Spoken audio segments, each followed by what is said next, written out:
So, Insidious, The Red Door is the fifth installment of the Insidious franchise that was started in 2010.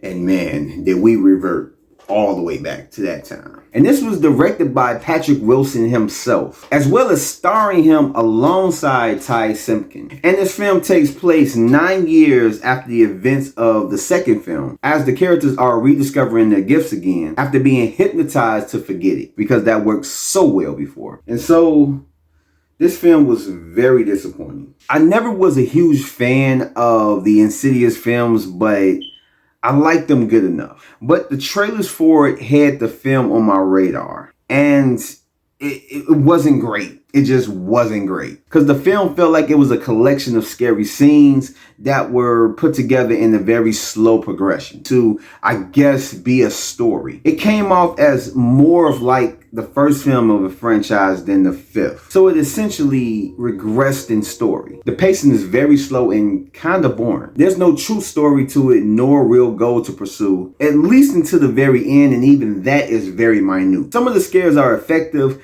but after a while you realize that nothing is happening. And I know it's to set up the creepiness of the environment, but the film seemed a bit too dark to the point where it stood out. But I do like the fact that they did have Ty Simpkin come back and reprise his role instead of getting another actor. And I thought that he and Wilson both did good enough in the film. But this film didn't have a good reason to really justify its existence. It's a horror film to throw in the bin. It does have a post-credit scene, but out of the whole franchise, this is definitely, without a doubt, hands down, the weaker of the 5 films. And if you've seen the first one, I honestly don't feel like you need to check this out. If you catch it on Max or whatever, maybe if you're curious, okay, cool. But honestly, this is a very skippable movie. You're not missing anything, and you could just go on with your life without ever watching this film. And so that has been my review of Insidious, The Red Door.